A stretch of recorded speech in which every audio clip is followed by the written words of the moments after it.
I've had many leading experts on this show, including Matthew Walker, and they've all said the same thing about sleep. They've said it's the biggest positive investment you can make in your own performance. You can have the best strategy in the world, but if you're consistently tired, poor decision-making will follow and eventually cause other things to fail in your life. So if you're looking to optimize your recovery, you should start looking at what you're sleeping on. Our sponsor, Helix, makes high-quality mattresses tailored to your body. It doesn't matter if you run hot, sleep on your side, or need something firm. Helix has a mattress for you. And I asked them recently to send one to a member of my team, and Juan received it. And we travel a lot, so when he's home, quality sleep really matters. And he told me he's getting the best sleep of his life. And the data backs it up, with 82% of people in a Helix study saying they saw an increase in their deep sleep. And with a 120-night trial, you've got 4 months to prove it to yourself. You can get 27% off at helixsleep.com/diary. That's helixsleep.com/diary. Kobe Bryant was not interested in winning championships. Back-to-back title, NBA champion. He was obsessed. He was the trainer for Dwayne Wade, Kobe Bryant, Michael Jordan. The book is relentless. Tim Rover. What is your dark side? After every semester of anatomy class, you have dead bodies. My dad's job was to dispose of those bodies. You have to cut off their legs. You have to cut off their head.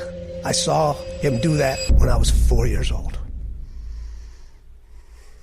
It doesn't get any darker than that. If I spoke to some of your clients and I asked them, what was Tim good at for you? What would they say to me? Elevating them to another level. Very few people understand what winning does to an individual's mental health. Winning doesn't make you heartless, but it teaches you to use your heart less. Every decision I've made, I knew what the cost was going to be. If you think the price of winning is too high, wait till you get the bill from regret. So without further ado, I'm Stephen Bartlett, and this is the Diary of a CEO USA edition. I hope nobody's listening, but if you are, then please keep this to yourself.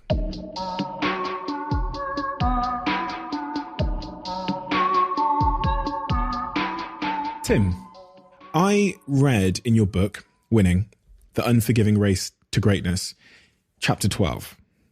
And I don't usually start with people's books. I want to usually start somewhere else. But in chapter 12, you talk about this concept of the dark side and the darker side. We're going right there, huh? Yeah. And the reason I want to go right there is because I actually think it's the start for many people. It is the start.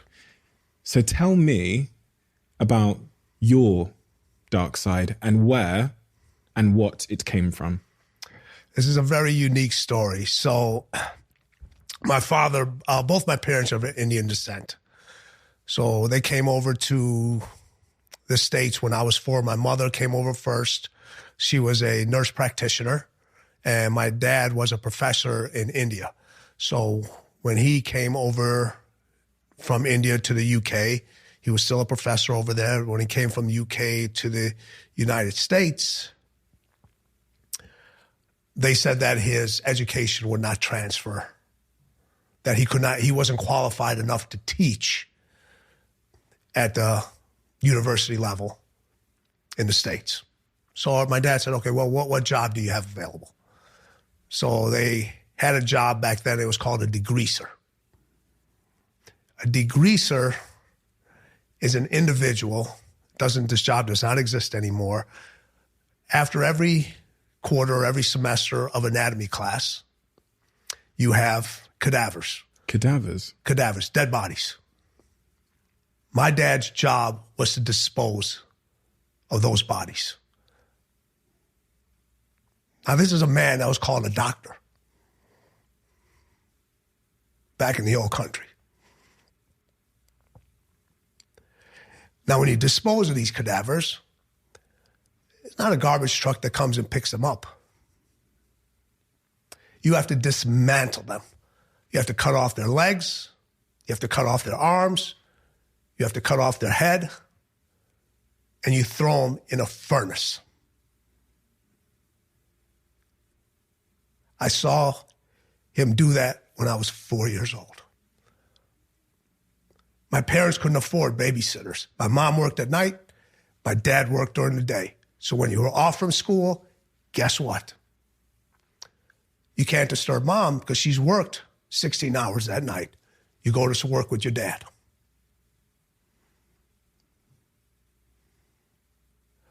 My dad said, he goes, son, never let your pride get in the way of doing what's necessary and providing for the people you love.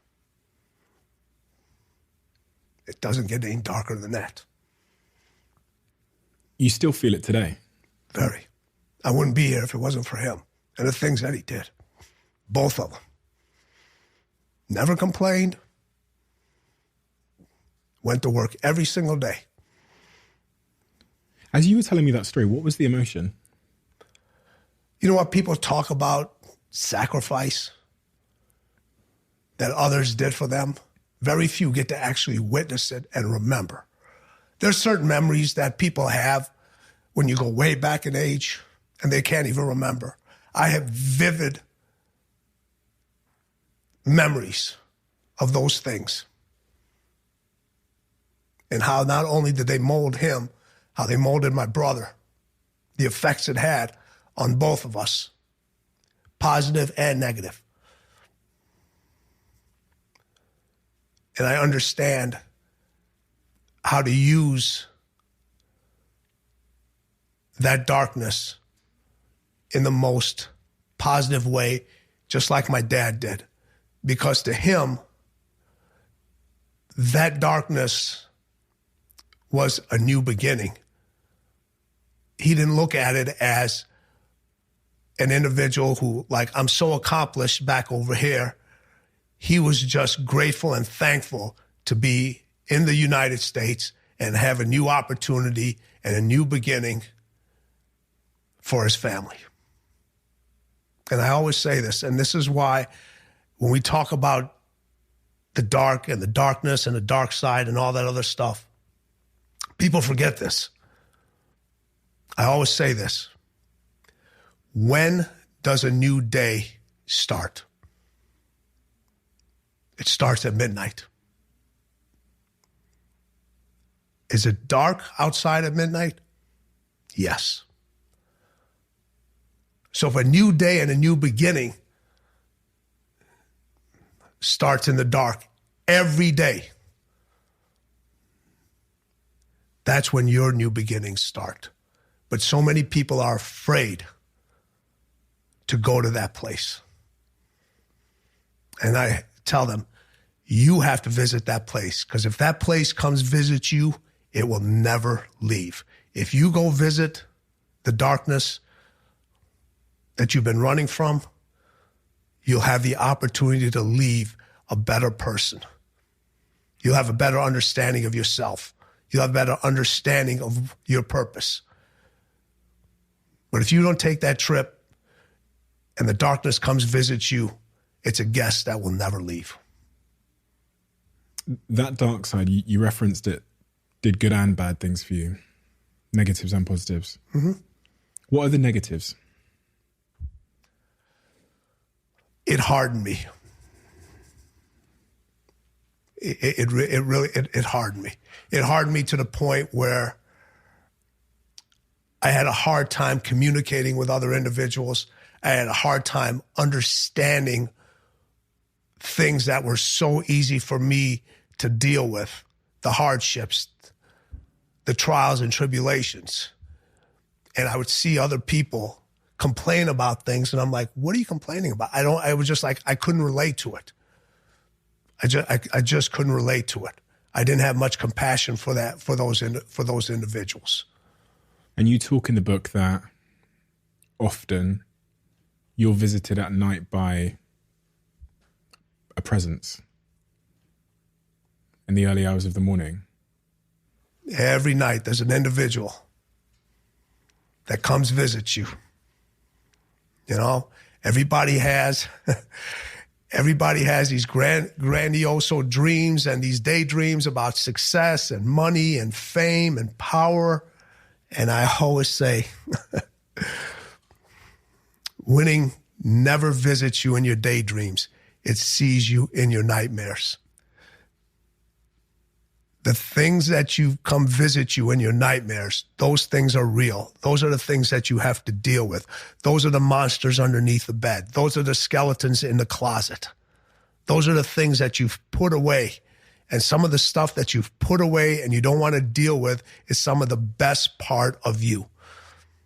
How many times have you heard this? People always say, always show up positive. Always bring your positivity. Well, that means you only bring half of you. That means you're not accepting the other half. You got to bring the light. You got to bring the dark. You got to bring the good. You got to bring the bad. You have to have conversations with those skeletons in your closets. They know you better than you know yourself. In order to stand out, in order to fight, many times you have to become that monster. But most individuals, when they become that monster, they don't know how to control it. And they let the monster control them. So it's a learning process. And all those years that you run from that monster underneath your bed, you're actually being taught, can you control that monster, or is that monster going to control you? And then once you recognize that part of that monster or all of that monster is you, that's when you can actually start fulfilling your dreams and living the life that you're meant to live. How did that monster manifest itself in your behavior? Outside of, you said about you struggle to be compassionate with other people, you struggle to have empathy for their struggles. Was there other things where that monster would rear its ugly head or take control of you? You know what? When the monster took over, it wasn't for bad things. It allowed me to deal with, how mean kids could be, the bullyingness in school that every kid goes through, whether it's physical or mental, the teasing, all that other stuff. That monster allowed me to gave me that strength to not to lash out back at those individuals and just say, hey, continue, trust yourself, continue on this path. All right, and don't worry about trying to prove those individuals wrong. You and I will prove ourselves right. When you talk about, and this is what I was trying to gauge when I was listening to your audiobook, you talk about these at 2 a.m. realizing you're not alone. And I wasn't sure if you were being literal or figurative. I wasn't sure if you literally felt the presence of spirits or someone else in your room, or it was a figurative way to talk about the thoughts that were in your mind. It's both. It's both. When you get out of bed or you want to get out of bed, there's all these individuals that are lined up next to that bed. There's fear, there's doubt, there's compassion, there's hatred, there's excellence, there's sorrowness, there's excuses, and they all have their hands out. Literally. Literally. See them. And then you get to choose every single day who gets a vote. It's your decision. It's your decision. And most times, many individuals make their decisions with their feelings. And when you have to make those decisions with your mind. Every single morning, if you can't get out of your beds and you choose not to win, you listen to your feelings. If you chose to get out of bed and you said, there's a win for me, that's your mind. And each one of those individuals, you decide who gets a vote. And some days, not all the popular things are going to get a vote. Success may not get a vote. Winning may not get a vote. But you've made that decision that now this thing gets a vote. I must be ready to deal with it. Every single day, there's something different. There also has to be something different about yourself. And I said this in Winning, different scares people. When you're different, it scares people. When the world is different, it scares people. Everything different scares people. But it attracts the right emotions, it attracts the right feelings, it attracts the right thoughts, and it attracts the right people. Because the people that are willing to not judge you and understand and know that these things are real, they are real. They will tell you, I understand. With both books that I've written, people were like, I thought I was the only one. Because it's not accepted to talk about these things. Because people put you in this land of you're crazy. And anytime anybody's told me I'm crazy, I've always thanked them for that. Because it gave me the ability to see and do things that other people can't do, and acknowledge things that other people won't acknowledge. It seems to be a bit of a paradox that sometimes our dark side, whatever that might be, it could be being bullied in school and the consequences that had, or, you know, as you say in the book as well, being overweight and being bullied for that, or some trauma or whatever you've had in your life. It seems to be a paradox that our dark side can both be the driving force of our life and also the cause of so much pain. So it can be the thing to put us in pain and then also the thing that drives us out of pain, if that makes sense. It makes 100%. Well, you look at it, it's for a lot of individual, the physical pain that they put themselves through is actually their pleasure. My athletes, when at the highest level of their training, it is the most uncomfortable state they put themselves through every single day. And people are just like, I'm not gonna do that. It's the people that run the ultra marathons. It's people that take these ice baths. It's all out there. Now that doesn't mean if you do those things you're gonna excel in other aspects of your life, but it does raise your level of understanding that nothing great is going to come without you having to deal with what I call adversity and pain tolerance. You must be able to deal with that. And the more understanding you have of what's causing you the pain and how you've dealt with it is going to determine how successful you will be in whatever you choose in life. You'll have individuals who will become from a broken family. And you could have two children that come from the broken family, and one individual will not live up to their potential. And they'll say, it's because I came from a broken family. And then you have the other individual, same environment, same household, same everything, will do great things, not only for themselves, for humanity, for this world. And what's their answer? Because I came from a broken family. They both understood how to use the pain. One used it to excel. The other used it to deny. Having done this podcast for the amount of time that I've done it, what you've articulated there about that broken home scenario is the thing I've always played around with, which is a trauma causes an adverse response, typically. Mm-hmm. Greatness or despair. Yes. And I've always tried to figure out what a trauma is going to do, but it's been impossible for me. But in your case, it led you to be great in what you do and what you achieved in your life and the people you worked with. So tell me about how you went from that traumatic early upbringing that created that dark side in you to being a sports enhancement specialist. That's how you prefer to be. Yes, that was my official title when my main job was to train professional athletes. So I never wanted to consider myself and label myself as a trainer, because I did more than that. So I actually came up with that title myself. So I played college basketball myself. I had these dreams of playing professional basketball.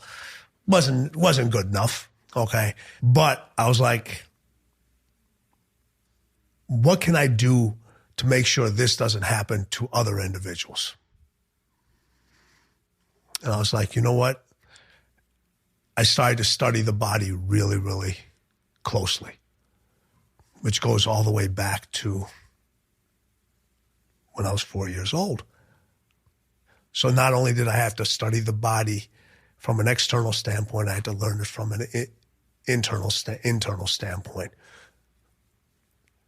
Going through the different injuries that I suffered through my years of working out, training, playing, allowed me to understand what an individual goes through, not only from a physical standpoint. I understood what was going on in their head.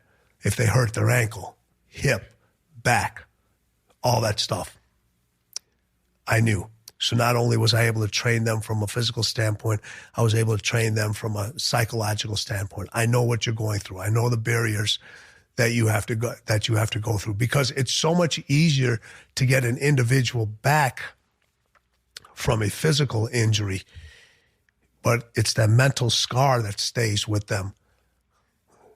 What do you have to do to make them forget about that mental scar? And that's where my niche came in. Like, okay, I need you to go out there and play at the highest level and not worry about what happened 6 months ago, 9 months ago, 6 weeks ago. So when it became sports enhancement, the enhancement part, the sports was the physical, the enhancement part was the mental. If I spoke to some of your clients that knew you best, Michael Jordan, Kobe, and all these others, and I know you work now with a lot of CEOs and a lot of business leaders, etc., and I asked them, what is Tim good at?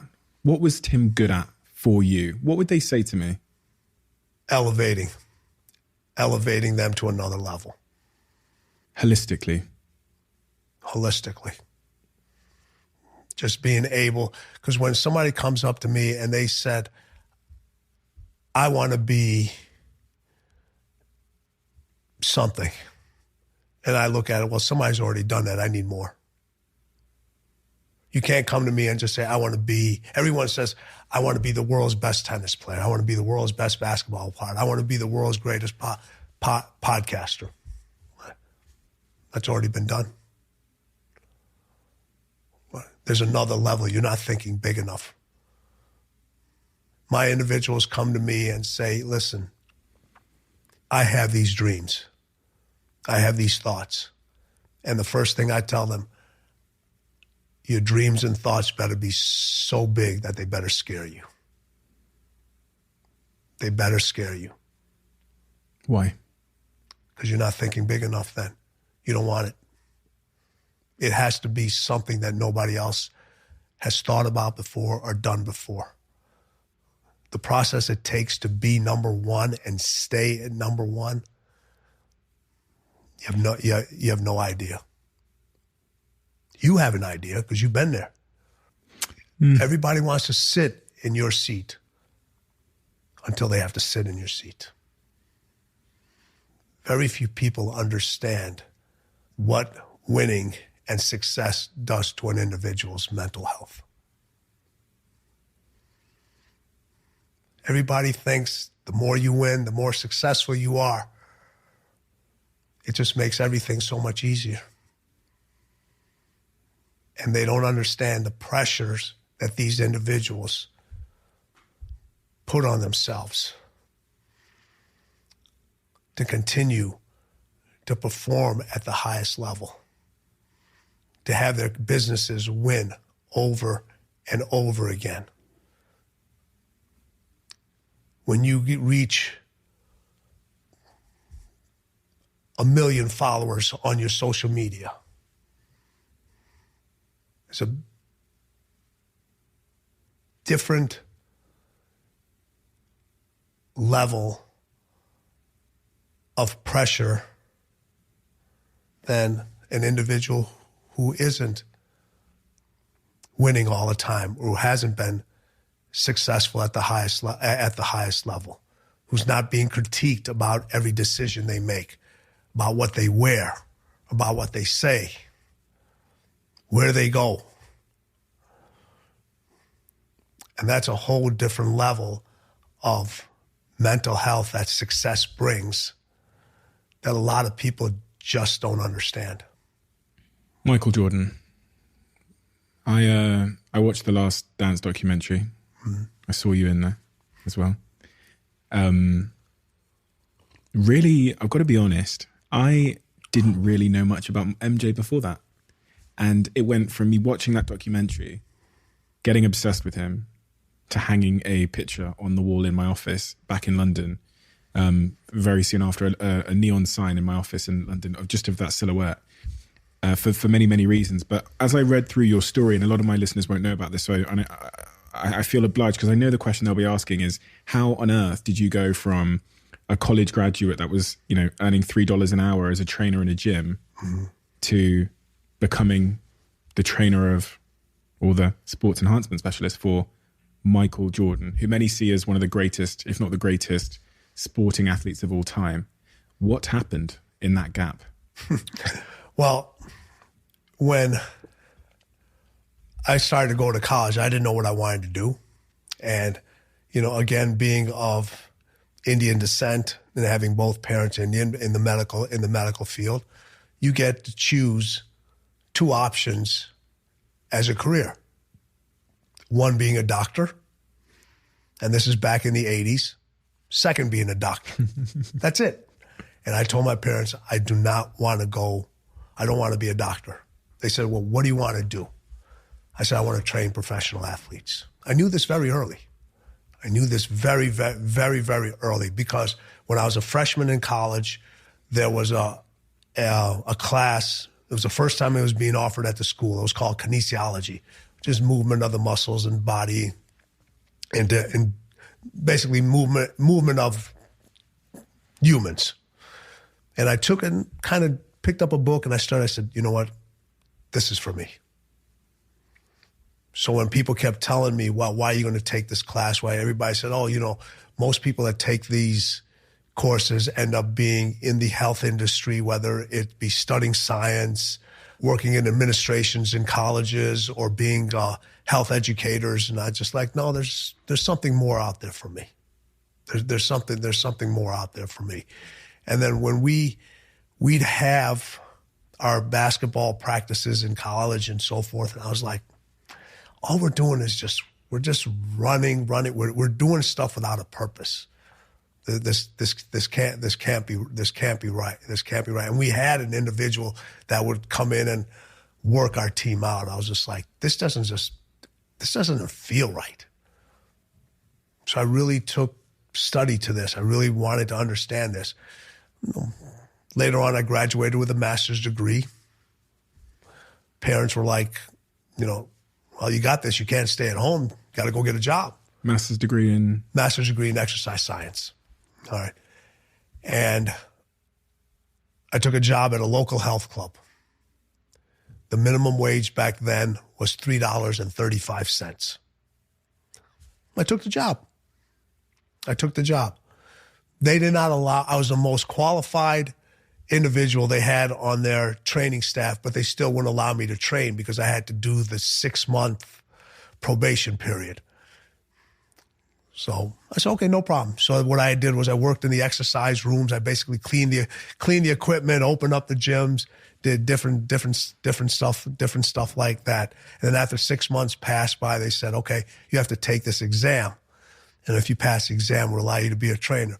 Well, what the funny part about it is when I looked at the exam, it was the exam I actually wrote as one of my projects for school. And this health club was using the exam I actually wrote to certify their trainers. Fucking hell. Crazy. So I looked at this exam. I gave all the answers, and I gave it to them, and they scored, and they said, you got 100%. You're able to qualify as a trainer. I said, thank you. I said, where'd you guys get that from? They said, you know what? We got it from a university. I said, which university? And they said, University of Illinois, Chicago. I said, yeah. I said, you should really follow up and see who developed that exam. So they came back later on and said, you wrote this? I said, yes, I'm the one that wrote this exam. So I became the trainer over there. And in a very short period of time, I became the highest grossing trainer they had in there. But what was great about it is, and I talked about this in the book, school taught me what to think. All the education, all the books, everything. I knew exactly what to think.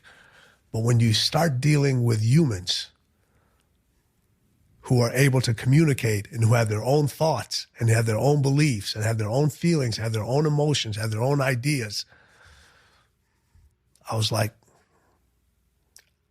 there's a whole part of my education that's missing here. My schooling taught me what to think. Now I need to learn how to think. There's a big difference between the two. And once I started training individuals, understanding how different people adapted to the different ways of communicating, different times of working out, different words, different facial expressions, whether different levels of silence, that's when I really started to manifest my trade and understand the results with all the different type of individuals. And these weren't just athletes. These was everybody who wanted to just get into shape, lose weight, get stronger, jump higher, run a little faster, play better tennis, whatever it may be. But I'm sitting here and I'm like, I'm only using maybe 10% of what I've learned in school. There's got to be more. And there was a small article in the local newspaper that said Michael Jordan was tired of taking the physical abuse from the Detroit Pistons and wanted to get stronger. Like, okay. So I said, you know what? Now, back then, remember, there's no cell phones, no emails. You just, there's no way of direct messaging, social media. There's no way of direct messaging anybody. So I said, I'm going to write letters. There's 15 players on a basketball team. I'm going to write 14 letters. The one person I'm not going to write a letter to is Michael Jordan. He's the best. Why would he work with an individual that's never worked with a professional athlete? So I wrote 14 letters explaining my background, what I do, what my training philosophy is. And back then you put a stamp in it, you go to the post office, you put them in the mail, and they get delivered to the player's training facility and they get thrown in the locker as fan mail. Whether the player decides to open it up or not, that's up to them.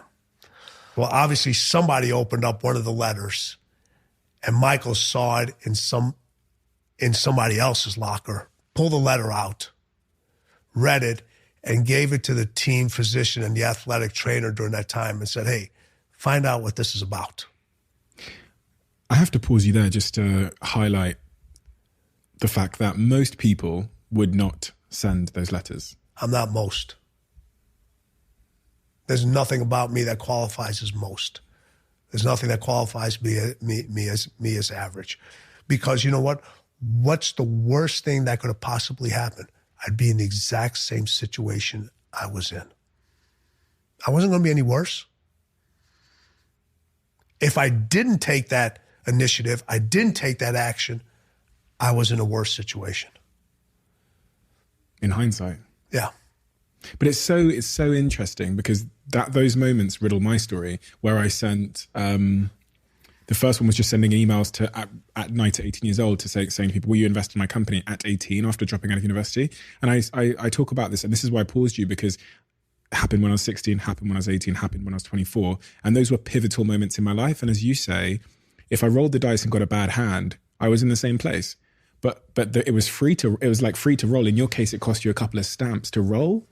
And it baffles my mind that, the young people that listen to this podcast that are trapped in the situation they're in aren't just rolling the fucking dice every day to see if they can get a Michael Jordan.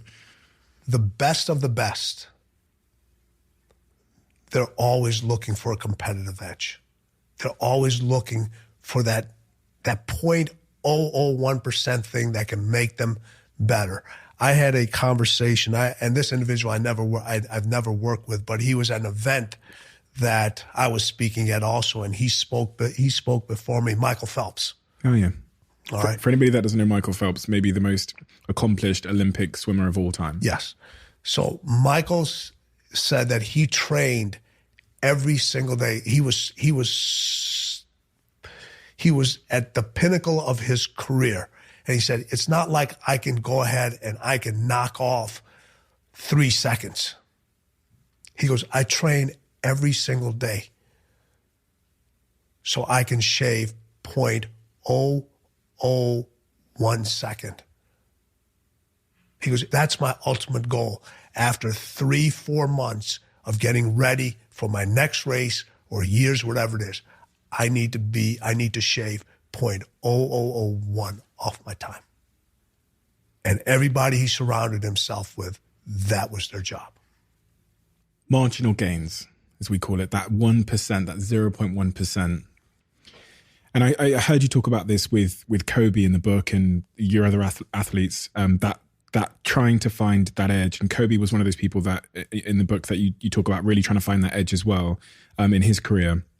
I'm really compelled by the concept of marginal gains because I feel like it's been my religion for my life. And my team here hear me talk about this so much that they're sick of it, which is like, how do we make what we're doing here, or my businesses, but let's just focus on what we see here, 1% better. So whether it means putting these little things up to stop the reflection in there, whether it means, the effort they went to put these things up, like that is my religion. And when you sat down here, I said this podcast has been going for about a year and we're number one.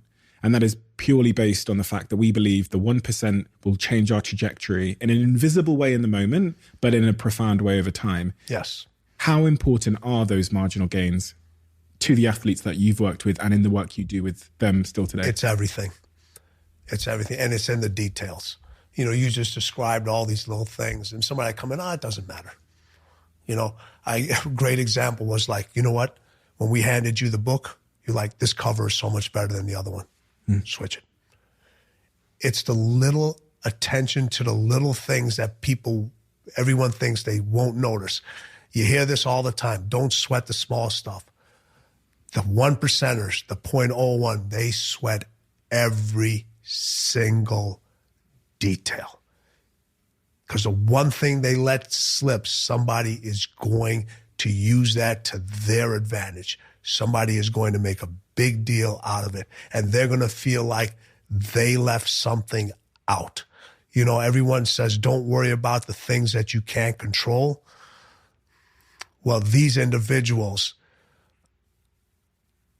they want to control everything they can control so the uncontrollable becomes more manageable to them. So if they pay attention to every single detail obsessively over and over and over again, then when the uncontrollable happens, they can have a better chance of controlling it.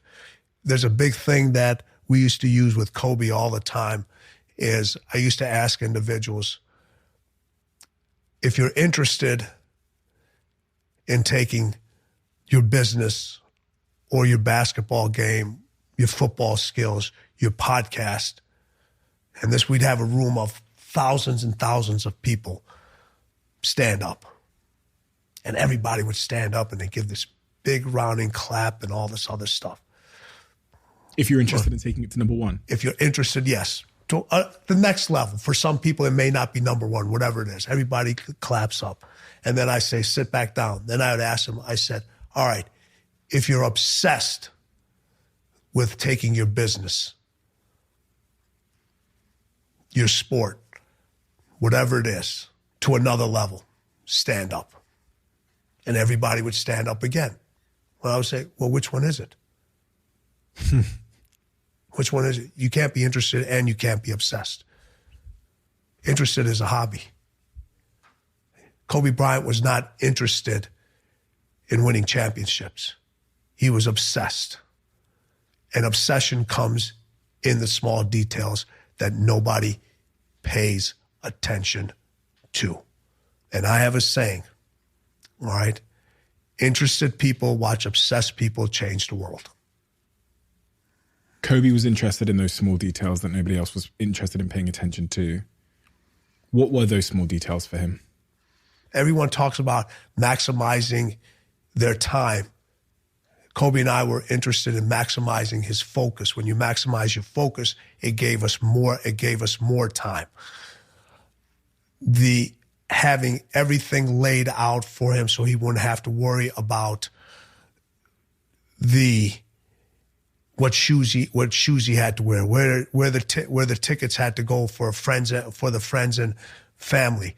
We would come around, and in the different arenas, I would walk the floors while he was getting dressed, and I would tell him where the ball doesn't bounce as well.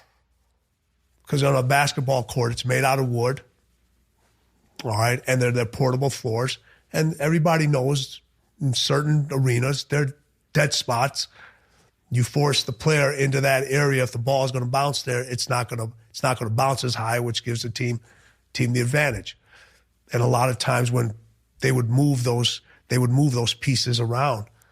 So we would walk around, bounce the ball, that spot, that spot, that spot, that spot. So we'd get an advantage of the details that nobody else would pay attention to, that if we went into that area, we know stay away from that area. Or if we know we can't dribble on that particular spot. And there was one time there was a game where Kobe was, before the game, he was shooting free throws. And he was like, something isn't right.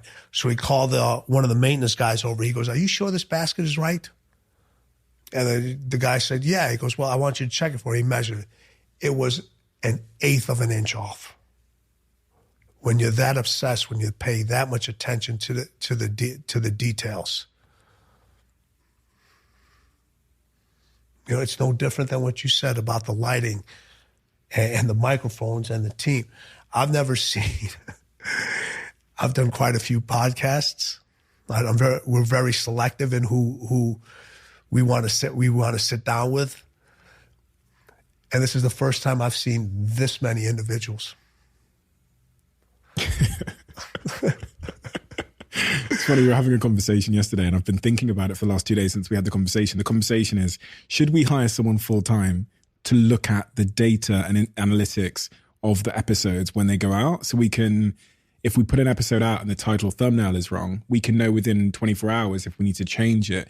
Like we know in this conversation which part, in hindsight, from looking at the data, people found most interesting, because they pull it back and watch it again. Mm-hmm. And it's all of these insights which are there, but we want to be the team that cares enough about those tiny details, because that is our religion, as we say. Yep. That is where we believe we'll find all the gains. That's where the separation is. The separation is in the details. It's in the details. The separation in the clothes you wear is in the details. The shoes, the car that you drive, the house, your education. It doesn't matter whether you go to the most expensive university or you drop out of the university. It's the details you pay attention to in your studies, in whatever your career choice is. Those are the things that matter. You pay attention to the details in your family. You pay attention to the details in your kids. You pay attention to the details of what makes your significant other happy, how they react to certain things. It's people get comfortable with not having to manage the details. Having worked with a man like Kobe and seeing what he strived for, his focus on legacy, his obsession with his sports and his craft, and his obsession, as many have said, of being better than Michael Jordan. He's no longer with us, tragically. Mm-hmm. But having seen a man striving for that greatness in his life and for that legacy, and having seen how that story ended, and now being able to look back on the fullness of his life, what was he missing? And the reason I ask this question is because sometimes I reflect on my own striving and think, is there something in hindsight, having lived a life where I achieved those things, where I reached the top in, my industry, in business or in podcasting, wherever it might be, or as an investor, that I'm going to realize in hindsight and go, do you know what? Fuck. Legacy might not have mattered as much as I thought it did. It might not have mattered as much as relationships or friendships or something else. I always say this, the most driven individuals, they live a life for many years and certain times without balance. Everybody strives for balance, balance, balance. And in order to be that obsessed with something over and over again. So if you say something that was missing, but it was actually a gift, was his lack of balance. You know, there were times, now, you can't be the best at something and try to balance everything else around your life. There is going to be times where things are going to be out of balance. It just is. So many individuals talk about that you need more balance, you need more balance, you need more balance. You don't find balance, you create it. And it's different for every individual out there. What the balance I've created may be completely different than the balance you've created. And there's certain times in your life that the scales are definitely going to be weighing towards one side more than the other. In early part of Kobe's career, it was about basketball and winning. About basketball and winning. And towards the end of his career, and he played for 20 years, it became less about winning. It was still about basketball, and it became more focused, became more on spending time with the family. But you have to surround yourself with people, and this is very important to the listeners. You have to surround yourself with people when your life is unbalanced, with individuals that would be selfish for you. They understand your obsession. They understand your drive. They understand your attention to detail. No, I guarantee it almost, I don't know your whole team, but I guarantee it almost everyone on your team at some point, every single day, they become selfish for another individual so that individual can perform and do their task at the highest level. That's how you get closer to balance. You want to get closer to balance? Don't continue to add stuff. Get closer to balance by deleting the unessentials. Delete the unessentials. The most successful people, and the success, when I talk about success, I'm not just talking about from a financial standpoint. Whatever success means to you and whatever success means to you in your life, they've learned how to disconnect. They've learned how to delete the unessentials because you spend so much time being obsessed and paying attention to the details that you don't have time, you don't have focus for the unessentials. The most successful people have the smallest circles. When people hear that, there'll be young kids that listen and they might stop talking to their family, they might stop calling their girlfriend, and they might say, do you know what, it's because I just need to be obsessed. And they might compromise things in their life that lead them to despair and unhappiness and those kinds of things. And I always wonder with these individuals that you've worked with that are at the highest level, that are obsessed, do they prioritize happiness as the goal, as the ultimate goal, or is winning the goal at all costs? And in your view, do sometimes they go too far? Should happiness be the goal? I can't make that decision for those individuals. My job, if happiness could be winning for them, all right, but you don't find happiness, you create it. You're not going to find winning. You have to create winning habits. I sat here with a lady who became the number one YouTuber in the world, and she had 15 million subscribers, and she was talking to me about her obsession. She would get these spreadsheets. This was before the analytics. She'd write down how the video done in each hour, 2 hours, whatever. She was obsessed. She becomes the biggest in the world. And in the process of getting there, she realized that she is completely burnt out, miserable, depressed. And she'd been dragged by this obsession to a place that made her depressed. And eventually in 2019, she quits YouTube. Mm-hmm. And that's what I think sometimes with our darkness, it drags us in a way that, in a less conscious way, to a place that might make us unhappy. It does. Listen, winning does not always equate to happiness. It just doesn't. I've had a lot of individuals that have come to me and just said, this is too intense. I'll give you a great example. Kobe's known for Mamba mentality. Yeah. That was his thing, Mamba mentality. I've seen first of all, Mamba mentality is not a mentality, it's a lifestyle. That's the first thing I tell an individual. And once I tell them about the lifestyle, I've seen mama mentality destroy more careers than I've seen it help. Too intense, too hot. People want the flame, but they don't want to touch the fire. Are you willing to put aside the things that aren't as important to you at this particular moment? And I'm not telling you kids, listen, don't separate yourself from your family. But there's a lot of times that your family doesn't see the same things that you see and the same things that you believe in. They've had a certain way of doing things. My family, very supportive. But to them, success was working for an institution that you got a paycheck every single 2 weeks. You got health insurance. You got paid vacation. You got a 401k. That was their definition of success and happiness. To me, none of that would have made me happy. So when you talk about creating happiness, are you creating happiness that you've created or somebody else has created for you? Are you writing your story of happiness, or did somebody else write your story of happiness and hand it to you and say, here, this is how you become happy?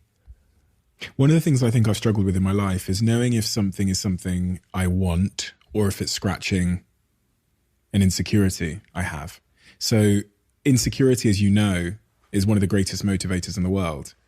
Then it can turn into an obsession. So if you were bullied in school, you might want to become famous because that, in your view, is acceptance, right? So you see face, so you strive, and then the minute you get a taste of fame, maybe because you start a YouTube channel, you triple down because people are clapping for you. And this is everything that didn't happen when you were a kid. It's filling that void. But is that happiness, or am I just using external validation to cover a wound in me? And I see this in great people all the time. I always try and get to the bottom of the pain, or as we talked about, the darkness, the pain, the trauma, or whatever that's actually driving them. And I guess my conclusion has been that you just need to be conscious of that. When you talked about, that insecurity, that darkness, that need for to be validated, is it controlling you, or are you controlling it? The one thing that, listen, there was a point where, as obsessed as Michael was with basketball, all right, he never let the sport control him. He never let that sport control him. He was like, there are certain things within this game. Yes, I have to follow these rules. I have to do things, but there's certain things that I still have to be in charge of my life. I still have to be in charge of who I am. I still have to be in charge of my brand. And then what happens is when you let external things and you start playing for the wrong reason, a lot of individuals play always, and this is thing in sports now, everyone talks about building their brand. All right. And if you follow the people who have had the greatest success building their brand, is they just outperform individuals. They put a better product out there. Do your job better than anybody else, and your brand will build itself. So when people look for that happiness factor, is your foundation and your fundamental principles so strong that if this thing was to go away, could you still create happiness and success all over again? If your foundation and principles are extremely strong, no matter what endeavor it is, you look at the most successful people in business and everything else, they've gone to do multiple things that have allowed them to create different levels of happiness within that confined circle. Michael had basketball. Then he had the shoe brand. Now he's got other endeavors. He's involved in, a lot of philanthropy things.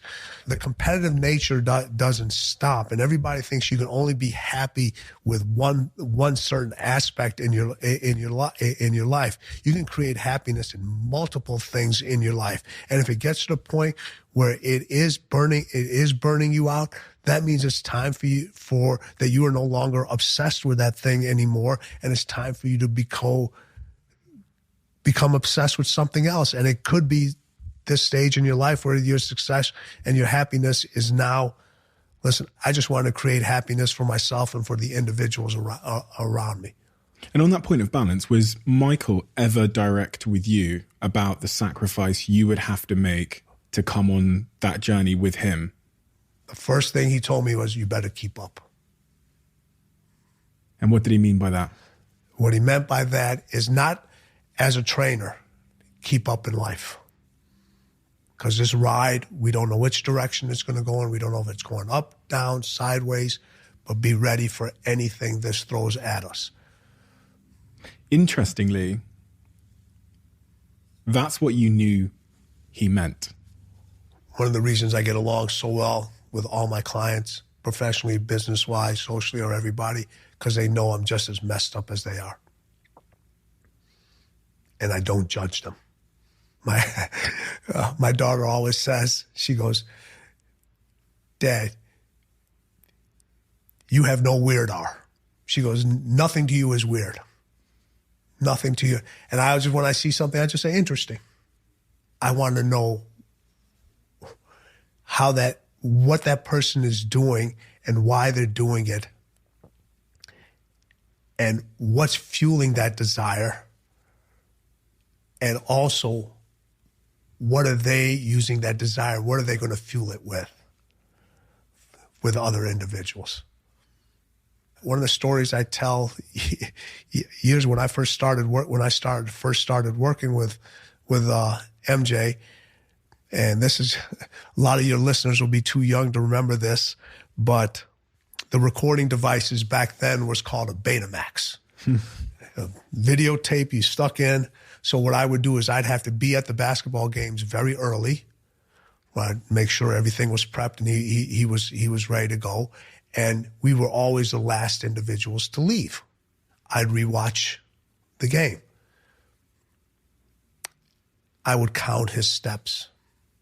There was no Fitbit back then. There was no tracking measurements or so forth. Well, I needed, in my thought, and this went back to my process of not what to think, how to think, is, well, how can I prepare him for his next workout in the morning if I don't know how much physical activity and the differences between the right and left side? So I would literally count, this is how many steps he took left, this is how many steps he took right, this is how many times he took backward, this is how many times he landed on his right foot, this is how many times he landed on his left foot. So I'd have all this data. So the next morning when I would get up, I'd be able to plan, okay, you know what, MJ, this side, you use your left leg 60% more than you use your right leg, but you used your right hand more than you use your left. Okay, so this is what we're going to do from a workout standpoint now. This is what we're going to do from a training standpoint, because one side's going to need different training than the other side is going to need. So we would have different exercises where he'd have 50 pounds in one hand and 10 in the other. Or the certain amount of reps on this exercise and certain amount of reps on this exercise, certain time spent over here, certain time spent over here. There was no books out there that told me this was the right thing to do. I just knew it was right. I just knew it was right. And now they use this methodology all the time. So interesting. I was thinking about that because it's really interesting when you said that there was no books out there, and tends to be the case with pioneers and innovators and people that think from first principles that they do it before the books are published. Yeah. And once the books are published, it's probably too late. Yeah. People are using stuff we were doing with him 30 years ago. People are just now using them. Like, was that music to his ears when he knew that his sports enhancement specialist was going to such a degree of detail? Did you know that was proving to him that you cared and you were as obsessed as he was? Yes. You know, he gave me one of the best compliments that you can ever get at the highest level.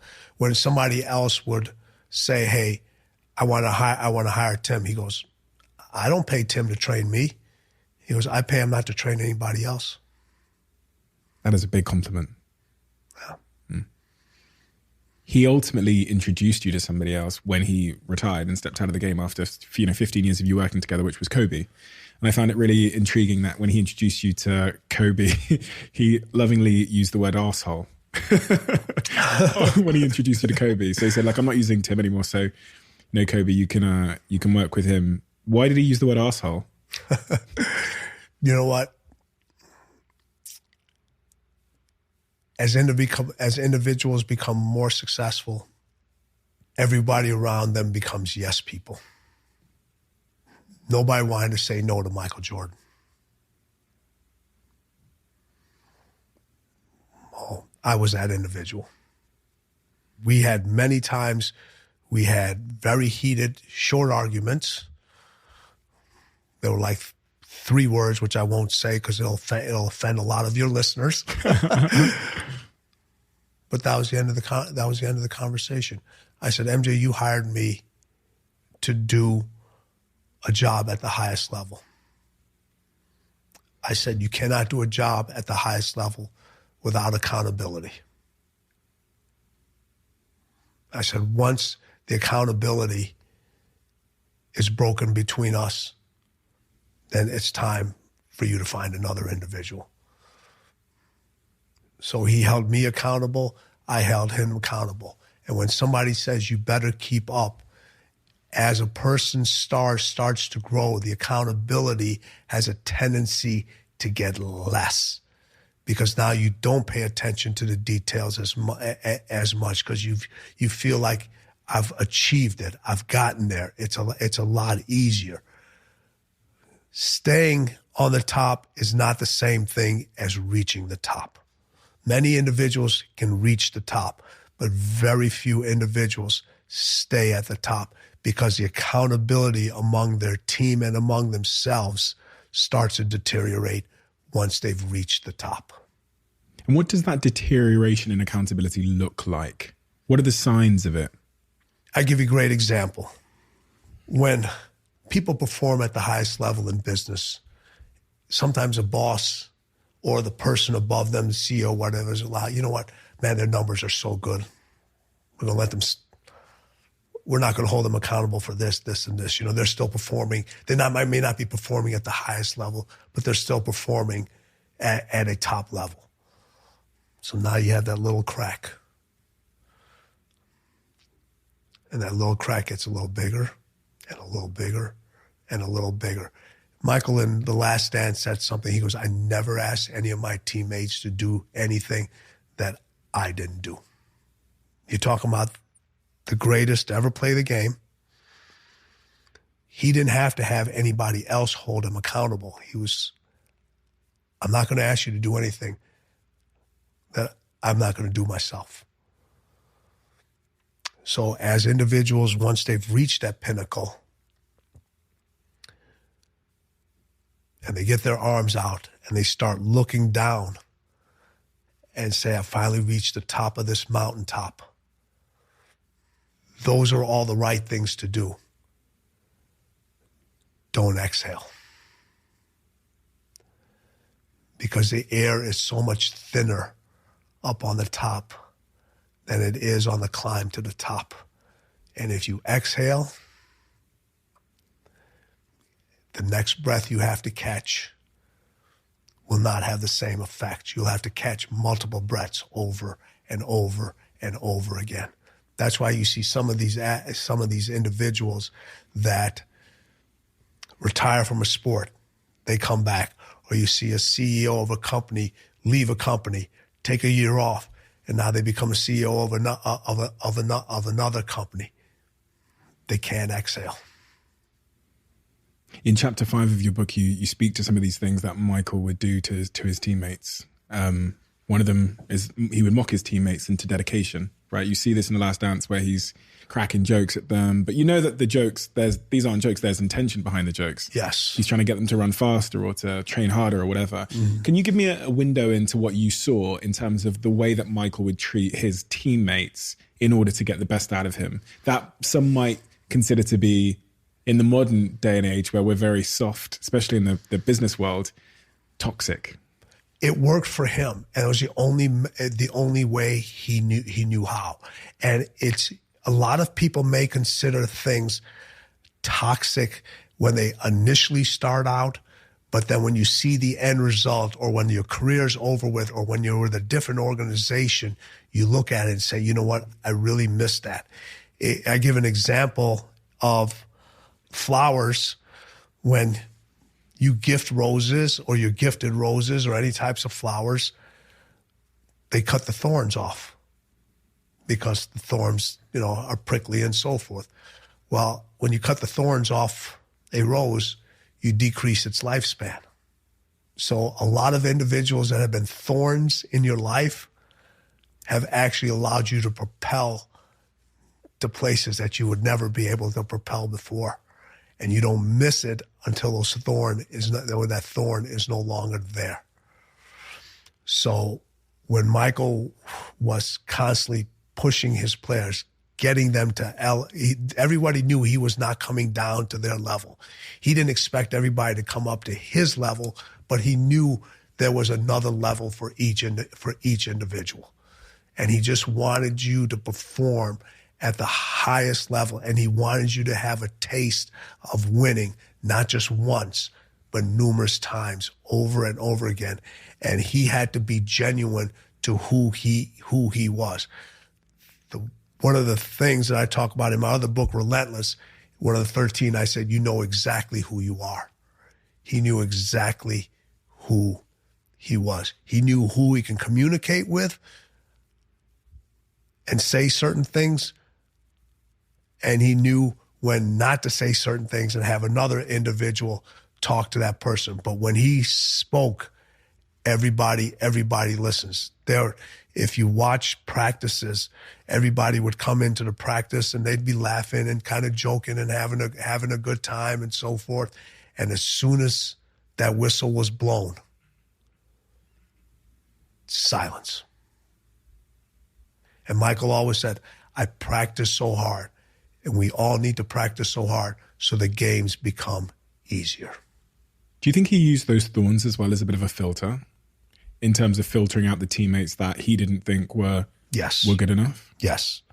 I won't say they were good enough. Is the one that he could trust in certain situations. Trust, interesting. It was the thorns were more for trust. How can I keep poking you? Or how many times can I keep poking you and see, are you going to come back? Are you going to come back? What's your adversity tolerance? Because there's going to be certain situations that can I trust you? Can I trust you in that situation? And if you look throughout his career, there's very few people when the game was on the line that he would trust to pass the ball to and say, hey, this is what's going to happen. Very, very few. And all those individuals that he did that with, at some point in their career, stood up to him and challenged him. Isn't that interesting? It's almost a bit of a paradox, the fact that we trust those most. And this sounds, from everything I've read, like much of the reason why he trusted you was because he knew you would put truth at the front of everything you do. And to be honest, I think I've probably said this to my team before, but the people that are most valuable in my circle are those that do have a voice and are willing to give it to me despite my success. Yeah. Those are the ones you want to keep around, right? You look at, definitely keep those individuals around. It's too easy. Too many times we let people off the hook. I can't let an individual off the hook because it's too easy. Think about the time that you let somebody off the hook. How did it turn out for you? Badly. The first example that came to mind was someone who I hired to lead one of our countries for our company. And their behavior was not up to standard, and I procrastinated on it for too long, for more than a year. And it cost me every day. When I say cost, I mean it was a 7-figure cost to our company. And eventually I had to make the decision that I should have made at the start, right? I should have, but for some reason for reasons I now clearly understand, I was avoiding the decision and letting the person off the hook. How many years ago was that? I think now it'd be 4 years ago. All right. If that same situation happened now, how quickly would you respond? Oh, so fast. All right. Yeah. So quickly. And I have subsequently. And when I do respond in that way, I recite that story to the people around me. I go, 4 years ago, this happened. And it's my single biggest regret in business because I procrastinated on making a decision I knew I had to make. I let the person off the hook. So this is why today, 4 years later, we're making this decision as soon as we possibly can. Winning doesn't make you heartless, but it teaches you to use your heart less. 4 years ago, you were using your heart. Yeah. Now, you'd use your heart. You still have a heart, but you'd use it less. And my brain more. Yeah. Exactly. Yeah. Mind over feelings. Mm. And when we're faced with those tough decisions, for me, what I learned in hindsight is it felt like difficulty in the moment. That's why part of the reason I procrastinated on the decision. But in hindsight, it caused so much more difficulty in the long term. So it's really that like the wisdom I got from it is, tough decision today, or you can make the same decision, but in a year's time when the cost and the implications of the decision are even greater, and it's had a time to drag you or pull you down or to make you lose games, whatever it might be, or lose money in business. And so that decisiveness and putting mind over matter is something that I've definitely developed as a CEO. One of the things you said, which I found really thought-provoking, and it kind of bucked the trend in chapter 12 of your book, is when someone says showing up is half the battle, you're looking at an individual who is already losing the battle. People say that all the time, showing up is half the battle. Showing up is none of the battle. You showed up. I showed up. What, are we supposed to not do the podcast and go have a drink? Showing up is none of the battle. People want accolades and rewards for doing things that they're supposed to do. People want to get acknowledged for things that you're supposed to show up. You're supposed to practice. You're supposed to perform. You're supposed to get results. No, people have a hard time understanding now the difference between feedback and criticism. It's exactly the same thing. It's just how you hear it. In order to get anything in life and to get anywhere, you must show up. If you think showing up is winning, you've already lost the battle. You've already lost the battle. People want to get a medal for doing the easy things. People show up every single day. People show up every single day and are dealing with circumstances that are beyond your imagination. They still show up. I love to give examples to individuals that just happened. We're sitting in a completely different location of where this podcast was originally supposed to be done in. Showing up and you were congratulating yourself for, hey, showing up is half the battle. You'd have been like, all right, well, we showed up here, we won. But he's like, all right, no, we actually showed up and we got thrown out. Now we got to go show up somewhere else and make this thing all work again. And people will come back and says, oh, you know what? You showed up. Don't worry about it. You won that battle today. No.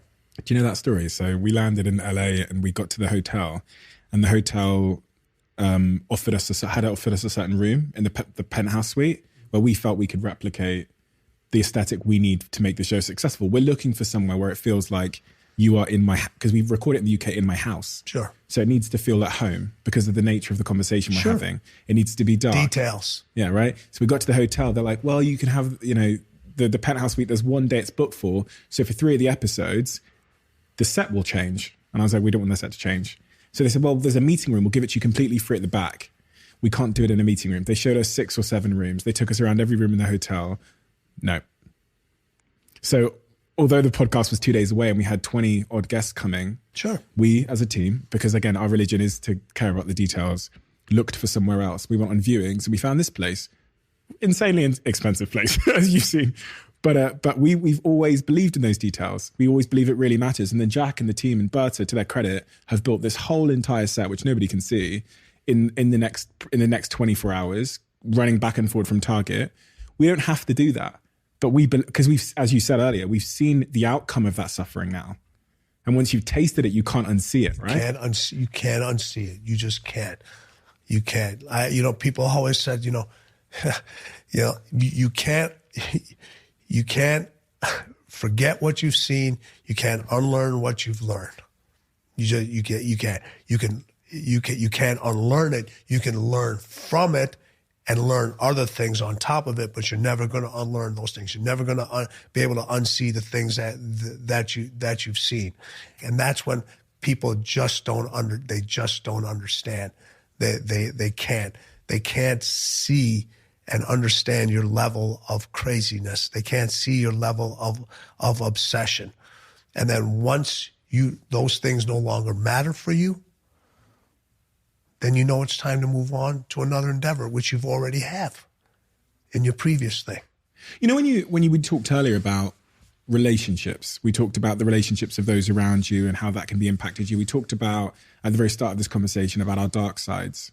One of the ways we sometimes see the consequences of our dark sides is in our romantic relationships. One of the ways we see the consequences of our obsession is in our romantic relationships. Mm-hmm. So tell me, from both a personal perspective as Tim, the impact that your dark side and obsession and your desire to win and be great has had on your relationships and those that you've coached and you've worked with. From a personal standpoint, I will say this: winning will cost you everything, but will reward you with so much more. It's going to cost you everything. And every decision I've made, I knew what the consequences was. I knew what the cost was going to be. It may have not been at that particular moment, but I knew down the line, if I go do this decision, if I go work with this individual, or I decide to do this now, somewhere down the line, this is what it's going to cost. This is what it's going to cost me. I tell the story in the book where my daughter came up to me when she was like 5 years old and says, "Daddy, why do you travel so much?" And so I said, "Sweetheart, this is how I take care of the family. This is how I provide for you. This is how I take care of Mom. This is how I put a roof over the head. This is how I put food on the table." She goes, "Daddy, if I eat less, will you stay home more?" At age 5. I was packing for a trip. Now, if this was a fairy tale, I'd have unpacked my bag, I'd have grabbed her hand, we'd have went out for ice cream. I kept packing. Now, I'm not telling anybody out there that's a decision they should make. But that was my decision. And then many years later, I sat down my daughter and I said, "Hey, I want to talk to you." And I wanted to discuss with her why Dad is the way he is. And before I could even start, she goes, "Dad, I understand." She goes, "I understand." She goes, "I could see what you provided for Mom and I. I could see the sacrifices you made for us." Was it important for you to hear that? Yes, very important. And I just never knew when the right time was. And then one day I just said, "This is the day. This is the day." She goes, "You taught me how to make the toughest decisions in life." She goes, "Not only taught me, you showed me. You told me how to be independent, when to be dependent, when to be independent." So sometimes when you think you're making the wrong decision or you have to making the toughest decision because you're thinking about somebody else and the consequences, If you think the price of winning is too high, wait till you get the bill from regret.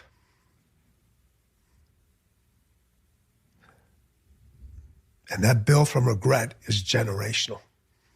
And there's a lot of people listening to this that bill has been passed on from generation to generation, and you are holding that bill right now. And somebody in one of your generations has to pay that bill off in order for the generation to move on. And the only way that bill gets paid off is you got to be willing to make the hardest decisions. The other side of that story is I would often fly. My family was in Chicago.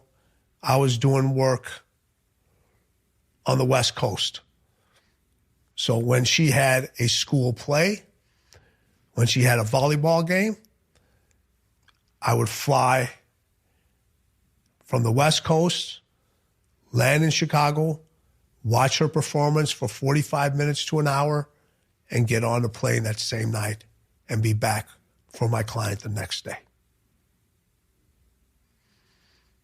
And there was a lot of times where I didn't even get a chance to speak to her. She just knew I was in the audience because it was the only flight to get back. Those are the parts nobody remembers. Everybody remembers the one event you don't show up for. And I guaranteed every individual who's won at multiple things, who's been successful at many things over and over again, at some point in your career, some point in your life, you forgot a very important date, you missed an event, you just did, but nobody wants to talk about it because people are going to judge you on that one thing. Tim, thank you. My pleasure. Honestly, you've sent me on my job is to sit here asking questions, but my brain has been running for many, many reasons. I feel like I need to go and sit down upstairs and just reflect on a lot of things you've said. It's speaking to you today it will remain one of the biggest honors I've had on this podcast because you're a very, very special proposition. Thank you. We have a closing tradition on this podcast where we ask guests to leave a question for the next guest. And I don't get to see the question until I open the book. So okay. What is one mistake you've made that you've been scared to address or reconcile? Every mistake I've made, I've reconciled. I've owned up to it. Whether they accept it or not, people have asked me to apologize for things I shouldn't have apologized for. If people had to make a mistake, I would say that would be one of it. A few times I apologized for things I should have not apologized for. Thank you. You're welcome.